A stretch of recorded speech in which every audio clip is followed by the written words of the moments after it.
he's like, what are you doing? Like, Yeah. why are you still fucking with these people? Like, what is Yeah. your problem? Like, Yeah. you built us up and you're gonna sink us. And I'm like, I can't leave. I'm gonna give you just some straight up advice, right? And I hope that you use it for what it's worth. Yeah. Regardless if you plan to stay with the current platform, it'll help you, or you venture out and you work, independent. But I can tell you that right now, you know what I mean, me personally going into this model and probably working literally, I say it's 4 months, but I think it's less than that because I traveled so much this year. I took a lot of time off, being with my kids and my family, but to clock over, $340,000 in working literally for a total of 3 to 4 months, that is an opportunity that you have. Yeah. And I'm not working full time because I'm juggling a lot of things, right? I'm obviously rebuilding a brand, shooting content, so I'm able to do a lot of things because of the support from my wife. She does obviously help, but she understands kind of how I move, and you got to be able to find that balance. And if you do have that balance and you're already kind of juggling multiple things, you have to make sure that what little time that you have to dedicate towards your income stream is going to be best utilized and also set you up for long-term success, right? You can't have the variable of, like for me, like if Westcap was like, telling me, hey man, we can't pay you because something happened, then that's a red flag, right? Like fucking, I don't want to be part of that. Because you guys don't have your shit in order, and fortunately it's not in that way. You just got to have the kind of the right support. And the reason why I chose Westcap is just because of how open it is and the independent model. So it does give me the freedom. I'm not chained to my desk kind of like of a call center, but whatever direction you decide to choose, whether it's stick with your current company or venture out on your own. And I would strongly consider that, because you are self-sufficient, is understand kind of, only you will know what your hesitation is, right? Meaning that only you will kind of own the fact that, well, I don't want to leave because what if, and whatever comes after that what if is the answer. So what if like the leads aren't there, or I have to pay 4,000 but I need to make money, right? And there's so many different ways to move. You don't necessarily need to invest right up front. You can get the momentum by getting the support, right? So like for example, there are a lot of teams that are running right now where leads are provided, they're paid, but of course you're not getting, again, the full rip, right? And that's just granted, but you also got to make sure that whatever outfit does provide the leads, do you have confidence in the support? Do you have confidence that they're going to be there long term? Do they know what the fuck they're doing? Beyond just recognition, are they going to be there, right? To provide you the peace of mind to make sure that you provide for your family and your kids. And at the end of the day, the piece of advice that I could probably give to you is that, if you do get a higher rip for bringing your own deals and you are good at what you do, as long as you have the right software, scripting, cadence, then, if you could turn a $25 lead into a $9,000 rip, there's just, it's a no-brainer, right? Yeah. But the thing is, though, is that you're not buying just one $25 lead. Every single day you're probably buying maybe 10 leads. So $250 a day adds up pretty quickly, right? But what it comes down to is understand that it's not a cost. You're not losing anything. If anything, you're just adding that into your information vault, and then you're nourishing that, and then you own that, right? Because that follows you. That's your property. It's not like you're Loan Depot or NAF and that's their information. That's why they have you sign that non-compete, because those are their, that's what they paid for. So you own that, and I think that's something that it's important for you to, because you are in sales. I think it's a blessing that you actually got into this on mistake. It's just unfortunately, the outfit or the situation or position that you're in right now, it's just I believe, and this is I'm only going kind of off of what you shared with me, is it's actually holding you back, and you're not experiencing kind of your full potential, and it's common because we as people, our loyalty sometimes will sacrifice ourself in order to kind of, you know, make things whole, right?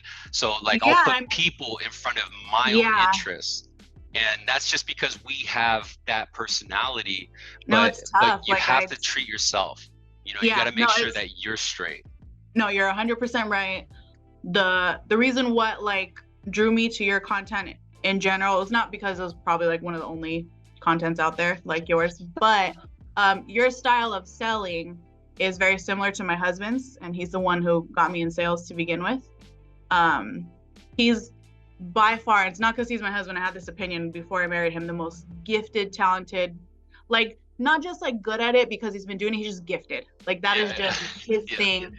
No, but like it's just wherever he goes, always number one, always recognition, always, you know, top of everything. He's very like, but it's part of like the man thing. Like he can make his decisions, nobody's gonna question him. But I'm like a girl, I'm a mom, like I feel for everybody. I don't want to leave people behind. Like, and then, you know, I'm not gonna lie, it's been a pain point in even my marriage, because he's like, what are you doing? Like, why are you still fucking with these people? Like, what is your problem? Like, you built us up and you're gonna sink us. And I'm like, I can't leave. I think that, you know, you know, I would do the same. You know, if I were your husband, I would definitely say the same. And what you said about, you know, your husband, that you sound just like my wife. You know, it's like he's, you know, anywhere you go, you're the top person, and because you married to him, that naturally you mirror him, so you're gonna do the exact same. It's just that you don't know yet because you never allowed yourself the opportunity to do that.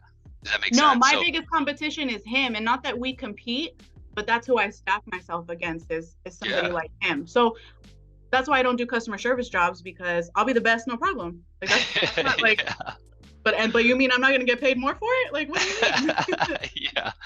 I think it's just more or less, you know, having confidence and going out there. Don't think that you're, you know, letting someone down or you're betraying them, right? Because you come first, and there's other ways that you could probably help that person later on, but you have to look at the last couple years of learning as your launch pad, right? So you're never going to stay there. That's just meant to help you move to the next level. And because you're in Riverside, I mean, you know, I'm in Orange County. I go to Riverside often because I got family in Chino.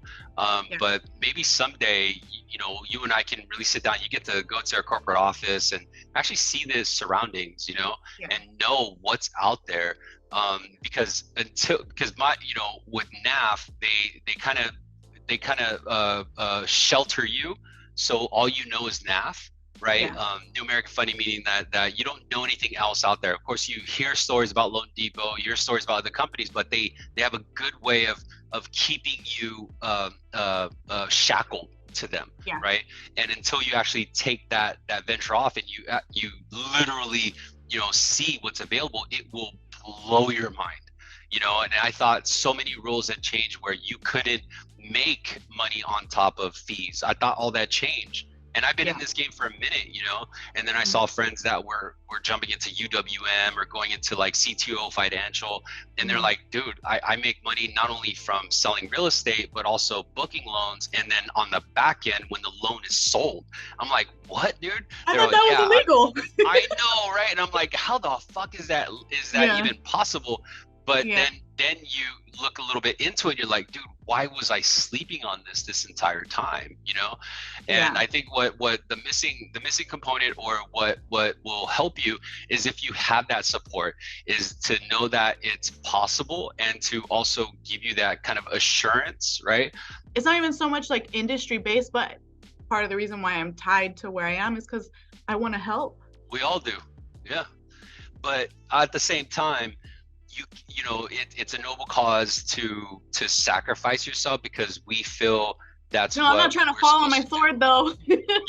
Exactly, right? And that's kind of one of the hardest transitions of me leaving NAF, You know what I mean? Like, you know, it wasn't like they were treating me wrong. Harder than it is for me, because I don't get treated bad at all. Exactly.